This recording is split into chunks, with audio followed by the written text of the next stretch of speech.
Welcome to the France 24 interview. I'm Hervé Amorik and I'm in the private meeting room of the Irish Prime Minister, Enda Kenny. Taoiseach, Fáilte go France 24, welcome to France 24. Gurmagad, the Fáilte Roth Bienvenue. You're about to take over the presidency of the EU, the rotating presidency, at a moment of increasing disparities between North and South, between Eurozone members, non-Eurozone members, and Britain seems to be questioning its future within Europe. Yeah. What is the state of the Union, Taoiseach? I think it's a union that has been riven by a sense of uncertainty for quite some time. It's a union where there's been a lot of talk about governance, but perhaps not enough about making the union competitive. I think, but there's a recognition by European leaders now of the requirement to actually make decisions and follow them through, in the sense of the European Union playing its part on the global platform. So our presidency from the 1st of January will focus on stability and on growth and on jobs.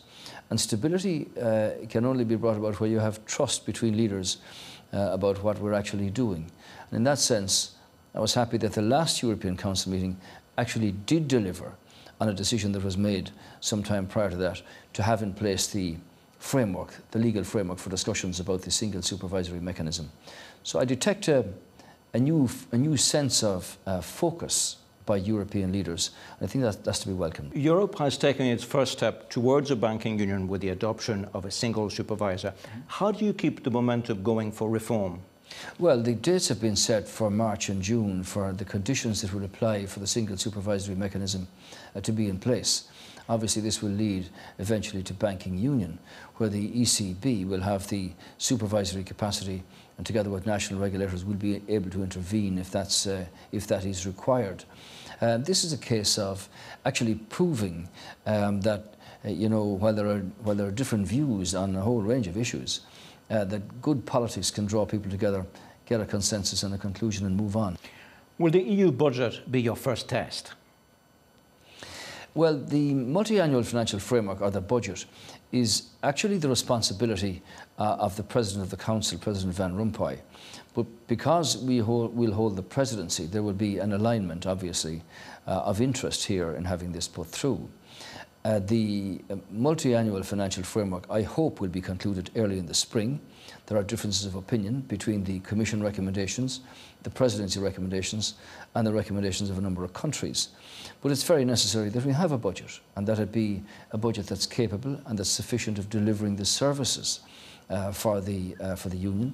I want to see a budget that is strong in retention of the common agricultural policy, that has depth in terms of innovation and research, but that can be put through, because that means that Ireland can then focus on its work in terms of the reform of the common agricultural policy and on the many pieces of legislation that must go through. Turning to job creation, 15% of the population are unemployed here. 26 million throughout Europe are out of work. Is there anything concrete you can do to give them hope? Yes, this is completely unacceptable. Youth unemployment at 58% in Greece, 50% in Spain, 28, 29% here, 26 million out of work across the Union. This has to be the absolute focus of the decisions of the European Council. And when you look at some countries, how they have changed their labour laws and the cost of doing service and the cost of doing business, competitiveness actually increases.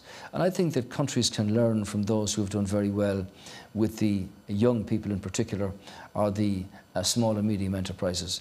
And I would like, as the incoming presidency, to be able to demonstrate that a small country like Ireland, in a very short time, can actually prove that reputation can be restored, that you can prove that people working with government can make decisions that increase the opportunity for investment in jobs and careers as a consequence. But really, Europe does need to make a major impact in terms of employment for young people. Otherwise, you have, frustration, cynicism, anger, and the rise of extremism on either side. Let's turn now to a very sensitive subject in Ireland. Abortion is currently illegal, but your government has agreed to legislate on abortion in the case where the life of the mother is at risk. Now, more than 10 women every day travel to Britain for a termination. Is Ireland going to take responsibility for this situation, or will you continue to export the problem? Well, you've raised two questions. The Supreme Court clarified the Irish Constitution after a number of referenda over the past 20 years. The situation is that the Supreme Court have clarified that abortion is legal in certain circumstances in Ireland, but it has no regulation. So government are required to act here between the clarification given by the Supreme Court and the decision of the European Court that Ireland was in breach of the Convention of Human Rights. So it's a very narrow path that Ireland has got to deal with now. And what we're going to do is introduce regulations and legislation that will bring restrictions and safeguards, extra safeguards, and legal certainty and clarity to an area that is completely unregulated at the moment. So that means that Ireland has got to bring about clarity in regard to the protection of the life of the mother, and at the same time have due regard and full respect for the life of the unborn. In the other side of the argument, in regard to the inclusion of suicide, there are no regulations there, and it will be the duty of government in working with people to put in a clarification and restrictions that this does not in any way become abortion on demand, or that abortion is seen as a form of contraception. This law may spark a major row between Ireland and the Catholic Church. How divisive an issue is it? Well, this proved to be very divisive in the 1980s. And on two separate occasions, the people were asked to change the constitution and they didn't do so. So government have now got to act. Obviously, time has moved on. And in the debates that will take place, all sectors and all religious organisations and every other sector will have various views. It is a case that has polarised Irish society in the past.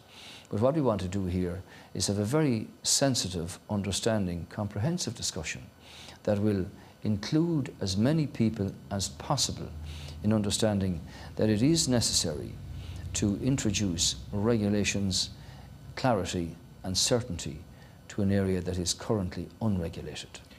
Returning to the economy, Taoiseach, Ireland is now seen as a country on the road to recovery. Of the countries in the Eurozone which were bailed out by Europe and the IMF a couple of years ago, will Ireland be the first to emerge next year from the rescue program? I hope so, and the signs of confidence are there. But let me make this very clear, that having restored Ireland's reputation, we are now the subject of comment from economists and politicians and business leaders. They say that Ireland is doing very well. And it may well be so that there are signs of confidence returning to our economy, but it's still in a very fragile state. So what we do need to help us exit our programme is the assistance and the support which has been committed from our European colleagues. That means in respect of bank debt arising from the decision of the European Council to break the link between sovereign and bank debt, and on the other hand, in respect of the ECB and the famous promissory notes from the former Anglo-Irish Bank. We need that assistance to guarantee our exit from the programme in 2030. Let me come to that. In March, the European Central Bank is expected to present Ireland with a bill of €3 billion for the debts of a bank, Anglo-Irish, which no longer functions in the economy.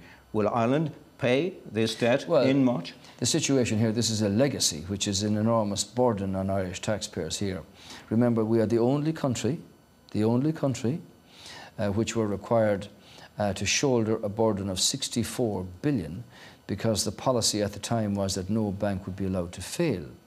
Now, what we have set out very clearly to do is to restructure and re-engineer those promissory notes so that we will not be required to pay 3.1 billion in March of next year. And I'm hopeful for a conclusion on that before that date. There were riots on the streets of Greece, 36 general strikes. Greece was given debt reduction. In Ireland, there were no riots, no strikes. You did everything Europe asked, but yet Ireland wasn't given an easing of the terms of the bailout. Is that a paradox? Well, Ireland's in a very different position than Greece. Obviously, Ireland received our interest rate reduction. Ireland has been able to change the issues in the Memorandum of Understanding with the Troika. Ireland's position is now very clear as to what we need. We have become more competitive ourselves. We've restructured the banks. They're now raising money without a state guarantee. There's a very solid line of investment into the country. We've got 1,000 multinationals to help drive our economy. But the other end of that equation is that we have been committed to having support from our European colleagues, both at European Council level, and we have great support there, and from the ECB, and I hope we get that support, because that's going to be critical for us to be able to demonstrate that Ireland can be the first country in the Eurozone to emerge from a programme, and we hope to do that in 2013. Taoiseach, the last Irish presidency in 2004 was a great success with EU enlargement. The constitutional treaty was concluded here in Ireland. How will your presidency measure up to this? I hope our presidency will be seen as energetic and enthusiastic and vigorous proponent of being in the delivery of solutions. And the bigger issue here is that you really demonstrate to other countries that are in some difficulties that you can emerge from this like Ireland, provided everybody cooperates here. And my single message would be that at the end of Ireland's presidency, I would like to see all the countries having made a real onslaught on the creation of jobs, particularly for young people. This is so important for the future. Thank you, Taoiseach. Our guest was the Irish Prime Minister, Enda Kenny. Stay with us on France 24.